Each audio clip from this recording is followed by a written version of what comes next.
বাংলাদেশের রাজনীতির ইতিহাসের স্রোতধারা পাল্টে দিচ্ছে সাদিক কায়েমরা। সাদিক কায়েম সত্যিকার অর্থে বাংলাদেশের রাজনীতির লেজেন্ড হয়ে উঠছে। দর্শক, গণঅভ্যুত্থানের প্রোডাক্টদের মধ্যে সবাই বিতর্কিত হয়েছে। গণঅভ্যুত্থানের শিবিরের অনেকে বিতর্কিত হয়েছে। ঢাকা বিশ্ববিদ্যালয়ের শিবিরের সাবেক বেশ কয়েকজন সভাপতি, এরা একবার যায় নাগরিক কমিটিতে, আবার কি আপ বাংলাদেশ নাকি, আবার আরেকটা কি, আবার এনসিপি। একবার বলে যে জামাত ভালো, আরেকবার বলে যে জামাত ভালো না।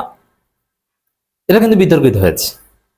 আবার আসিফ, আব্দুল কাদের, সার্জিস, নাহিদ, হাসনাত প্রত্যেকেই কিন্তু বিতর্কিত হয়েছে, যদিও হাসনাত এরকম বিতর্কিত হন নাই।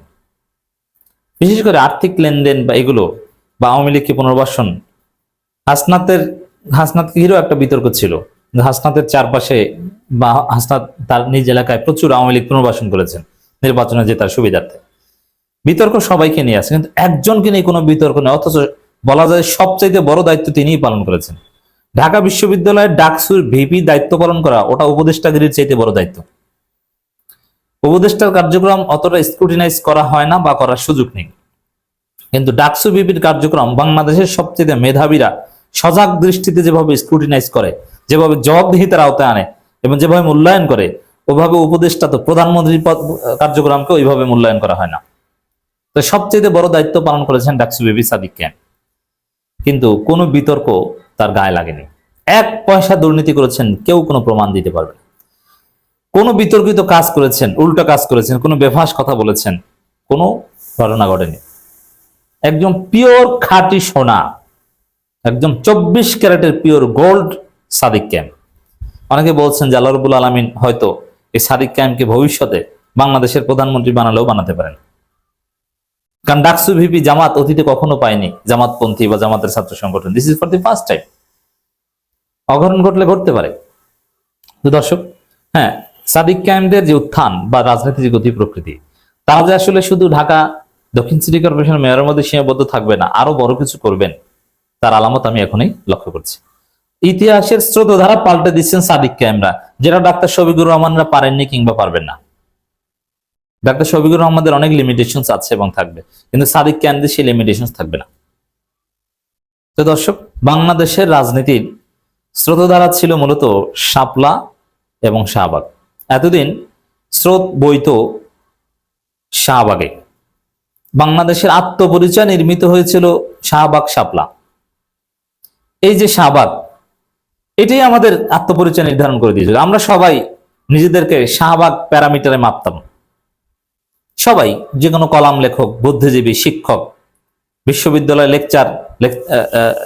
লেকচারার, সবার আলাপ আলোচনা সব জায়গায় ওই শাহবাগ যে প্যারামিটার ঠিক করে দিয়েছে, ভালো মন্দের, উচিত অনুচিতের, রাষ্ট্রীয় উচিত অনুচিতের, কালচারাল উচিত অনুচিতের, ওইটাই আমাদের আত্মপরিচয়। ওইটি স্রোতধারার মতো বইতে থাকতো। আপনি ধর্ষণের বিরুদ্ধে কিভাবে কথা বলবেন, আপনি কওমি মাদ্রাসার শিক্ষার্থীদেরকে, হুজুরদেরকে কিভাবে দেখবেন, ইসলামপন্থীদের কিভাবে দেখবেন, ছোট দাড়িকে কিভাবে দেখবেন, মুক্তিযুদ্ধকে কিভাবে দেখবেন, 18 বছর বয়সী একটা তরুণ নামাজি ছেলেকে কিভাবে দেখবেন, রাষ্ট্র কিভাবে দেখবে, পুলিশ কিভাবে দেখবে, প্রথম আলো কিভাবে দেখবে, ডেইলি স্টার কিভাবে দেখবে। ইসলামপন্থীরা তো সংখ্যালঘু, তাদের কথা বলছি। আমি বলছি রাষ্ট্র, মেইন স্ট্রিম কিভাবে দেখবে, এগুলো সবকিছু ঠিক করে দিয়েছিল 2013 সালে শাহবাগ। শাহবাগ একটা কালচারাল আন্দোলন, এটা একটা আত্মপরিচয়। আমাদের বাঙালি মুসলিমদের আত্মপরিচয়কে একদম পাল্টে দেওয়া হয়েছিল শাহবাগের মাধ্যমে। হিন্দুত্ববাদী পরিচয় আমাদের উপর চাপিয়ে দেওয়া হয়েছিল, আধিপত্যবাদী পরিচয় আমাদের চাপিয়ে দেওয়া হয়েছিল। শাহবাগ শুধু যুদ্ধাপরাধীদের বিচার আন্দোলন নয়, এটা একটা কালচারাল মুভমেন্ট ছিল, এবং সফল কালচারাল মুভমেন্ট।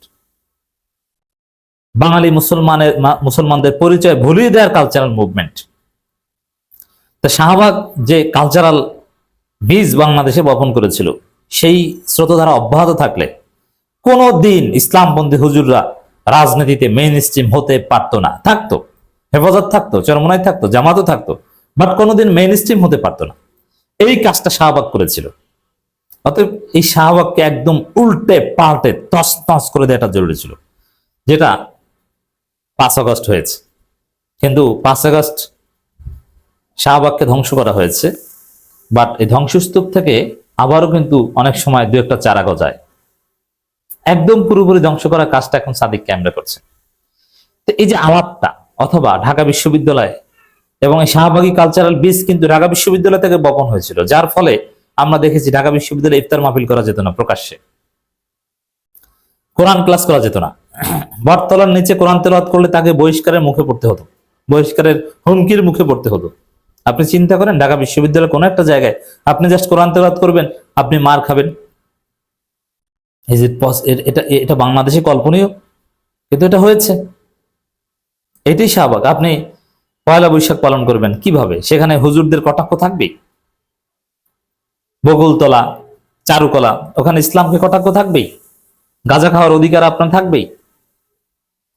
তো এই জায়গায় সাদিককে আমরা কাজ করছেন। আমাদের আত্মপরিচয় যে বাঙালি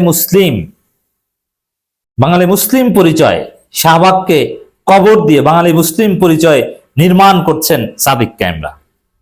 এই যে কালচারাল লড়াই, এটা সাদিক ক্যামেরা করছেন। এর মাধ্যমে ইসলামপন্থীদের মেইন স্ট্রিমিং হওয়া এবং একদম ক্ষমতায় আসার রাস্তা তৈরি করছেন।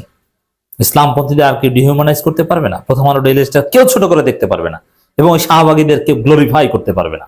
এটা সাদিক ক্যামেরা নিশ্চিত করছেন। দর্শক, এই 5 মে উপলক্ষে ঢাকা বিশ্ববিদ্যালয়ে ডাকসু তারা আলোচনা সভার আয়োজন করেছে। সেখানে ব্যারিস্টার ফুয়াদরা বক্তব্য দিচ্ছেন। এই ব্যারিস্টার ফুয়াদরা কিন্তু বাঙালিদের আত্মপরিচয় নিয়ে কাজ করছেন এবং আধিপত্যবাদের বিরুদ্ধে জোরালো কণ্ঠস্বর, এই জন্য ফুয়াদদের ডেকে আনছেন। আরো যারা কাজ করে তাদেরকে, ডক্টর শিবির আহমেদ, এদেরকে ডেকে আনছেন সাদিক ক্যামেরা।